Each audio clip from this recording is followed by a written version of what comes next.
nous propose John Bouy, qui est donc à la réalisation. Et moi, je dédie ça à toutes les personnes qui aiment bien cette chaîne de télévision qui est Biwan. Tes merveilles, Seigneur, ont réveillé mes émotions. Tu as paru dans ma vie d'une brillance matinale. Comme un père, tu compatis là où les cœurs des hommes étaient indifférents. Tu dressas devant moi une table en présence de mes ennemis. Et ma coupe déborda. Izalakanga ikubika lokola motuna pasi. Nawakamaka lokola matiti zanga motuya. Baninga pe bandiko nanga basundula kingaye. Nazanga kana moto alukata kosalisanga. Nawakamaka lokola mwana zanga babuti. Natana miso ya bato nazanga kitina. Solo na yingaki na lubwa kwa basusi. Na poto poto hilo kwa pamba nazalaki.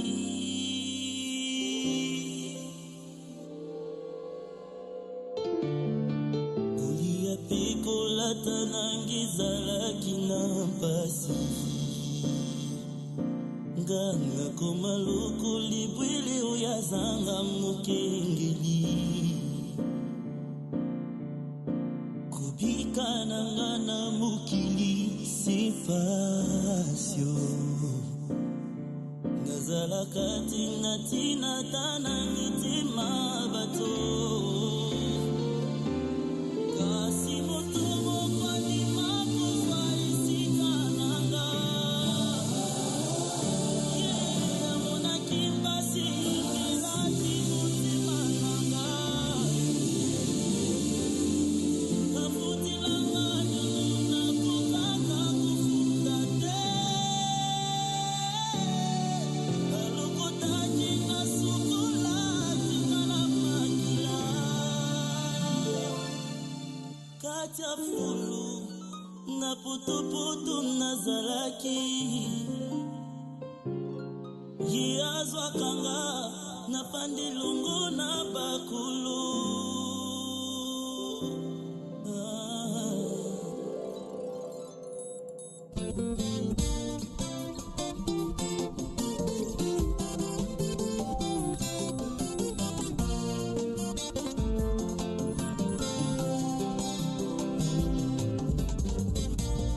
Nini na pesa na yote bauninganga ya mutu ya ndeyo. Yukangolanga na monyamu yo ya muisazala.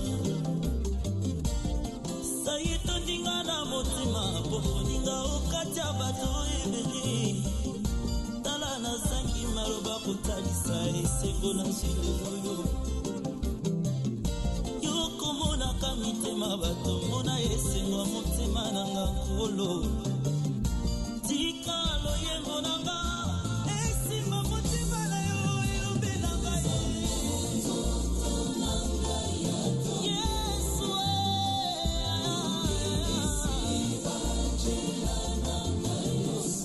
Zanguna nanga nyusu batikali na sauti. Parce que Jésus a tout bouleversé Jésus.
bazali ngai ekuna seke wana lobi yekutu mobola mosusu abakisi na nzoto oya ye inyangwa malunga ekoki nde kobima na ye bayebi te na mangongo na nga mabotebele ya mokili ezopambwa mama na yo kolo mon étoile brillante du matin.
Gratitude. Gratitude avec notre Yannick Toumba que nous attendons également impatiemment l'un de ces 4 matins dans cette tranche d'animation parce qu'il nous avait promis un album. Nous attendons Yannick, des gros bisous à toi. Gratitude, c'était pour souhaiter un joyeux anniversaire à notre Magloire Mbaki.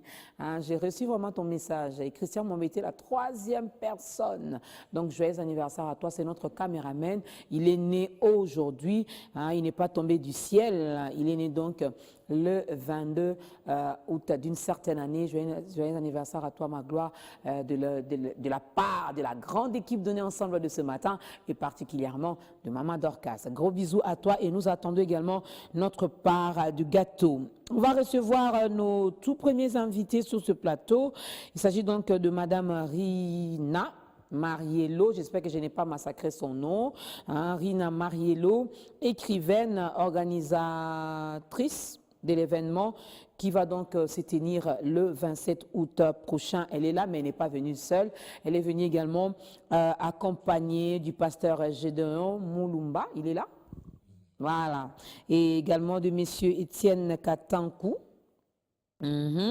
Jonathan Baongo, voilà, Wisdom Bomolo. J'ai massacré ton nom, hein? Un peu, hein? Voilà, on est ensemble, ça ne fait rien. Samuel Kimbukusu. Voilà, et notre Linda, elle n'est pas présentée, hein, elle est de la maison. Alors, parlez-nous un peu, c'est quoi finalement ce salon de la littérature chrétienne? En fait, c'est le premier salon de la littérature chrétienne qui a pour but de permettre à tous les écrivains chrétiens congolais, cette année nous avons commencé avec les Congolais d'abord, et l'année prochaine nous permettrons à tous les autres écrivains chrétiens de l'Afrique de venir aussi exposer leurs livres, présenter leurs livres au public. Notre pays, le Congo, est composé à peu près de 90% des chrétiens. Et pendant toutes ces années, il n'y a jamais eu un salon de la littérature chrétienne. Alors le but du salon, c'est de promouvoir la littérature, précisément chrétienne. Alors nous allons le tenir le 27, comme vous avez dit. Nous permettrons au public de découvrir les écrivains et découvrir leurs ouvrages. Nous allons aussi permettre aux écrivains de parler de leurs livres et de vendre leurs livres le 27 août. Ah, c'est une première, mais d'où est venue l'idée? Parce que le chrétien n'aime pas lire. Hein. Déjà, la Bible que nous avons, on a du mal à méditer la parole de Dieu. Pensez-vous vraiment qu'ils auront le temps d'acheter vos livres, de les lire? D'où est venue l'idée? L'idée est venue, c'est le Seigneur qui m'a inspiré cela. Et je peux déjà dire qu'il y a de bons retours parce que là, déjà, nous avions fait le système de la réservation. Nous avons toutes les places qui ont été réservées et nous croyons que les gens qui viendront aussi acheter. Et qui vont lire. Aussi Il ne lire. suffit aussi. pas d'acheter. Oui, il faut lire aussi. Il faut lire. Alors, chers Congolais, particulièrement chers chrétiens, allez-y, hein, allez-y, voilà une bonne occasion parce que les chrétiens se plaignent aussi beaucoup. Il n'y a pas des événements pour nous, on s'ennuie à la maison, voilà. Voilà l'événement qui vous attend. Alors, toutes les personnes qui sont ici avec vous prendront donc part à cet événement. Pourquoi seulement eux?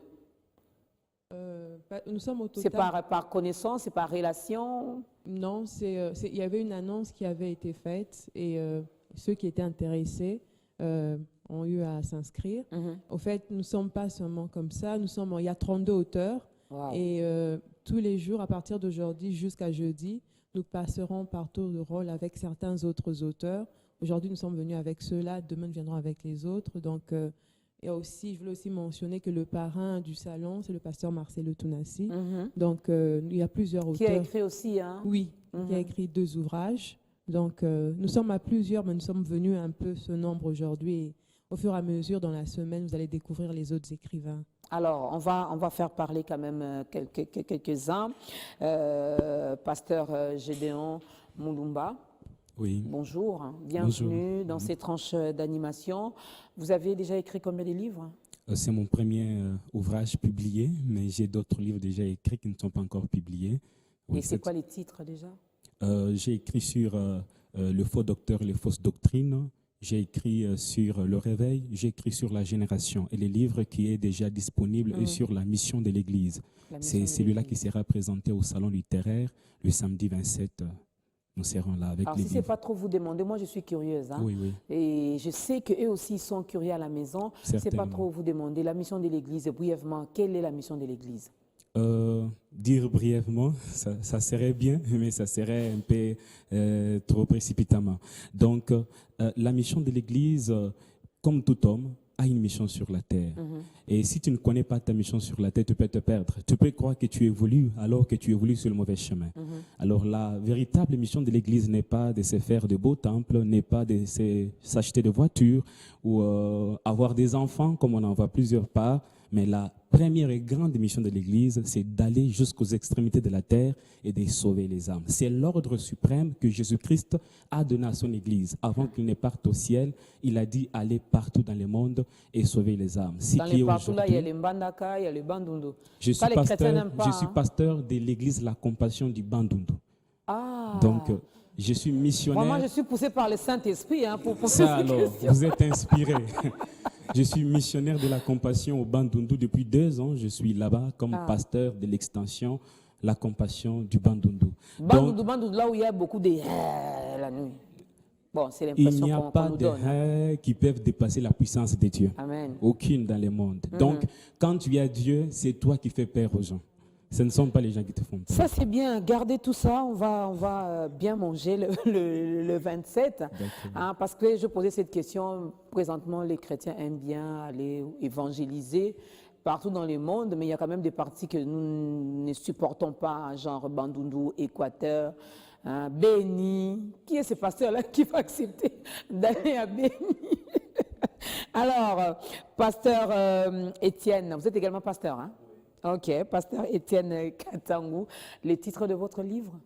J'en ai à 16 à mon actif. Waouh! Votre micro? Si vous n'êtes pas riche, c'est de votre propre faute. Deuxième, j'étudie pour créer mon entreprise et non pour devenir un chercheur d'emploi. Un autre, Mais ça, j'aime. Hein? stratégie pour réaliser un rêve en temps record. Un autre, votre passion est un meilleur domaine d'affaires. Et en fait, il y a plusieurs. Vous êtes trop dans les affaires, hein? Bon, en fait, l'entrepreneuriat, c'est le sujet qui m'intéresse. Donc, je suis conférencier, écrivain dans ce domaine. C'est comme ça que la plupart de mes livres tournent autour de l'entrepreneuriat, sur la création des richesses, la création des entreprises. Vous n'êtes pas ces pasteurs-là qui nous encouragent à passer des heures et des heures dans les temples pour prier, mais vous nous poussez également à créer des emplois, à travailler. Moi, je trouve qu'il y a des chrétiens qui ont reçu cela comme un ministère. Donc, l'Église doit reconnaître cela. Au lieu de le retenir dans une équipe d'intercession, il serait mieux de les envoyer chercher l'argent pour investir dans l'œuvre de Dieu. Donc je trouve que l'Église doit savoir faire la part des choses. Ah, John, si seulement on avait même 2 heures. J'ai tellement de questions. Aïe, aïe, aïe, aïe, aïe. Mais je vous donne déjà l'envie de venir prendre part à ce grand salon de la littérature chrétienne. Linda, elle, vraiment, elle a tellement de casquettes. Voilà, aujourd'hui, on la reçoit, non pas en tant que chantre, mais elle écrit aussi, Linda. Oui, je suis aussi écrivaine. Combien de livres déjà? 2 livres. Alors, ce jour-là, tu vas présenter quel livre? En fait, nous allons présenter chacun 2 ou 1 livre, mais moi, je vais présenter le 2. Donc, il y a La conspiration et Femme force motrice. Venez seulement.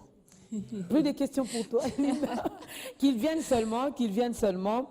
Alors, M. Jonathan également va parler. Samuel, les noms c'est Wisdom. Wisdom. Ha. Gloria, aujourd'hui l'anglais là a un problème avec moi. Allez-y, papa. D'accord. Combien de livres déjà? C'est quoi les titres? J'en suis à mon tout premier livre. Et le titre, tenez-vous bien, c'est « La place de l'homme noir dans le plan du salut ». Oui, la place de l'homme noir dans le plan du salut. Vous êtes dans l'église des Noirs? Les gens ont la même réaction. Les gens ont la même réaction. Ce n'est pas ça, en fait. Nous sommes en train de parler français. Nous sommes habillés à l'européen. C'est ce qu'on appelle des héritages coloniaux. Et plusieurs, alors que nous sommes en train de chercher comment l'homme noir doit se positionner aujourd'hui, il y a plusieurs doctrines, plusieurs vents qui disent qu'il faudrait se destituer de tout ce qu'on a hérité des colons.